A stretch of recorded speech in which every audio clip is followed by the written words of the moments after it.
Please be seated.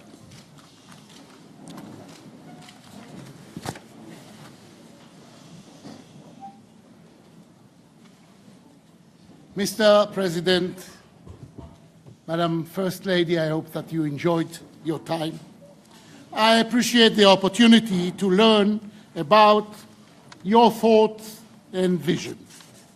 I believe that the unbreakable bond between us, along with your determination, will open up new possibilities for the State of Israel and the entire region. Mr. President, we are happy to see that America is back in the area. America is back again. You marked the defeating of ISIS as one of your top missions. This is most important objective. Israel will do everything in its power in order to assist you in this mission. Israel appreciates America's leadership under your administration in the action you took in Syria. There are red lines, as it happened in Syria, that must never be crossed.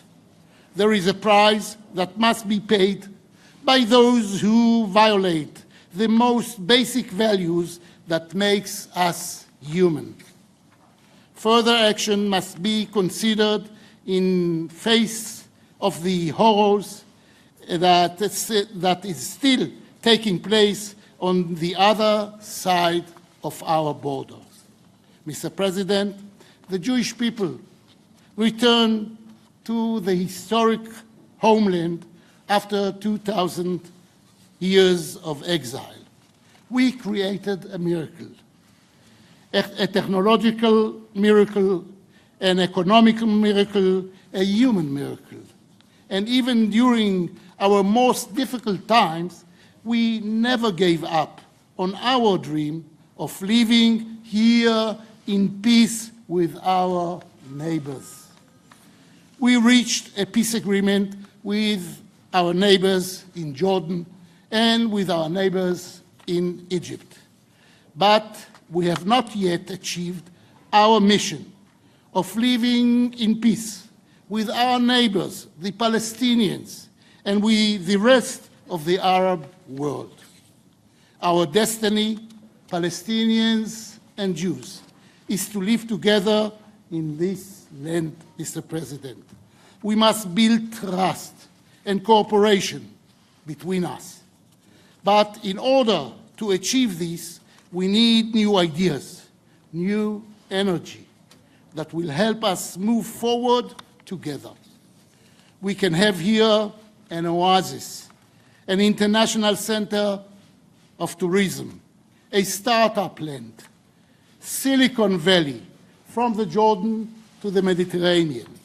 But we must be sure that we don't go to sleep with a dream and wake up with a nightmare, with Iran, ISIS, and Hamas in our borders.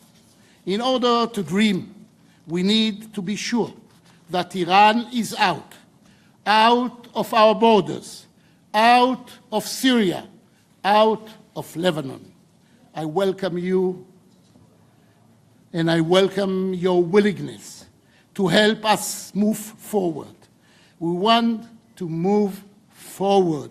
Mr. President, we want to move forward, and we must do it together with America. Thank you. Thank you. Thank you very much. And shalom. I'm honored to be in the great state of Israel, the homeland of the Jewish people.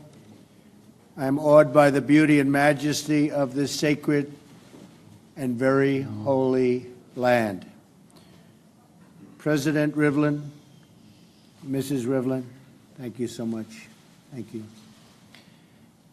Thank you for opening your wonderful home and welcoming Melania and myself to your amazing country. And that's what it is. It is an amazing country. What you've done is perhaps has virtually never been done before.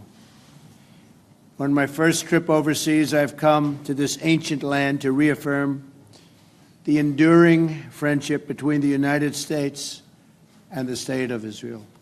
And it will always be enduring. And that's number one to me. We are not only longtime friends, we are great allies and partners. We stand together always. This moment in history calls for us to strengthen our cooperation as both Israel and America face common threats from ISIS and other terrorist groups to countries like Iran that sponsor terrorism and fund and foment terrible violence, not only here, but all over the world. Together we can work to end the scourge of violence that has taken so many lives here in Israel and around the world. Most importantly, the United States and Israel can declare with one voice that Iran must never be allowed to possess a nuclear weapon, never, ever, and must cease its deadly funding, training, and equipping of terrorists and militias. And it must cease immediately. On those issues, there is a strong consensus among the nations of the world, including many in the Muslim world. I was deeply encouraged by my conversations with Muslim world leaders in Saudi Arabia, including King Salman, who I spoke to at great length. King Salman feels very strongly, and I can tell you would love to see peace between Israel and the Palestinians. Many expressed their resolve to help end terrorism and the spread of radicalization. Many Muslim nations have already taken steps to begin following through on this commitment. There is a growing realization among your Arab neighbors that they have common cause with you in the threat posed by Iran, and it is indeed a threat. There's no question about that. I thank both you and Prime Minister Netanyahu for your commitment to achieving peace between the Israelis and the Palestinians. I also look forward to discussing the peace process with Palestinian President Abbas. Young Israeli and Palestinian children deserve to grow up in safety and to follow their dreams free from the violence that has destroyed so many lives. The United States and Israel can also bring safety and greater prosperity to our people through stronger ties of trade and commerce. Already, our two countries do a great deal of business together. We have a strong foundation on which to build an even closer trading relationship that benefits both of our countries. I'm going to try and narrow that trade deficit just a little bit. Is that okay? God bless you. He doesn't mind. He wants to keep it the way it is. I understand. Today, we have so many incredible opportunities before us, and my hope for this visit is that we seize every single one of them. I am thrilled to be here on behalf of the American people. I know Israel and America share the same goals, and I have great confidence that we can achieve tremendous success together. We can achieve all of our goals together. President Rivlin, I look forward to working with you and to seeing more of the sacred land and getting to spend time with the remarkable people of Israel. Thank you very much. Thank you.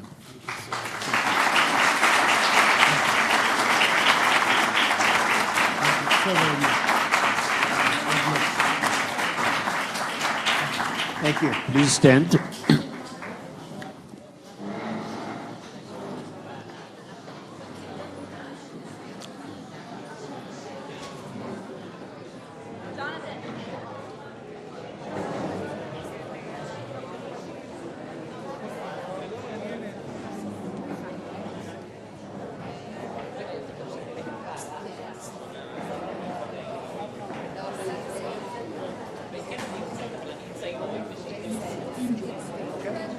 Stefania, usted.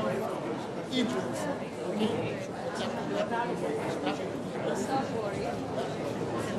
Okay.